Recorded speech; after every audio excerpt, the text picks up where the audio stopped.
c'était il y a bientôt 20 ans, jour pour jour. Marie Trintignant, fille de l'acteur Jean-Louis Trintignant et de son épouse Nadine, se trouve en Lituanie à Vilnius, pour le tournage du téléfilm Colette, une femme libre, avec son compagnon d'alors, Bertrand Cantat.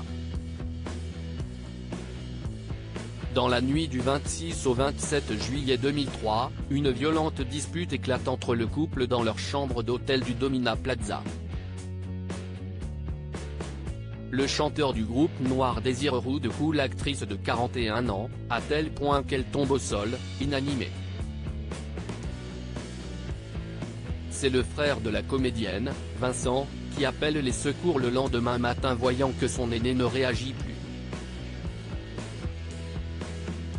Dans le coma, elle est transportée à l'hôpital universitaire de Vilnius et décède d'un œdème cérébral le 1er août après avoir été rapatriée en France.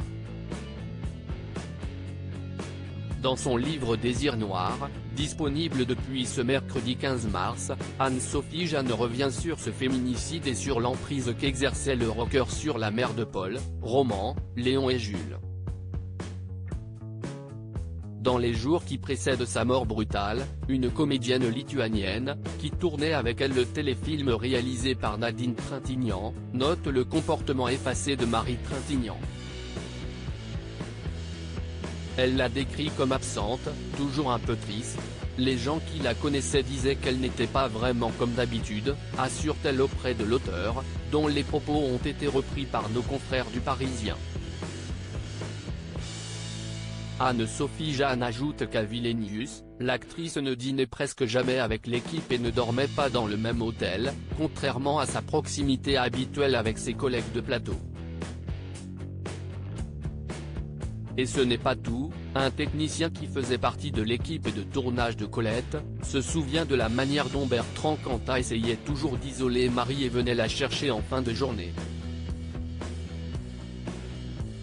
Supérieur à les procès de stars les plus mémorables de l'histoire. Marie de plus en plus triste avant sa mort d'après sa mère Nadine Trintignant. De son côté, la mère de Marie Trintignant avait elle aussi noté que sa fille avait changé au fur et à mesure de sa relation avec Bertrand Cantat, qu'elle avait rencontré au printemps 2002.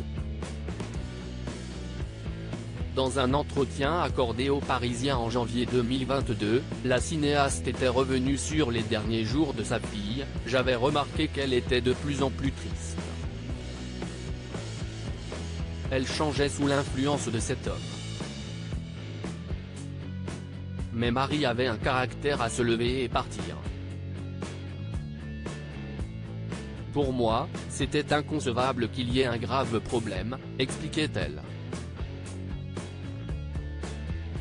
Loin de se douter de ce que l'actrice traversait avec le chanteur, elle s'était remémoré son dernier échange avec elle. « J'étais en train de corriger le scénario, et je lui ai juste parlé de la scène qu'on allait tourner.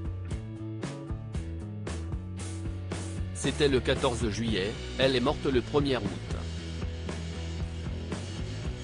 Je ne connaissais pas la haine, qui est un sentiment destructeur, mais désormais je l'éprouverai toujours. »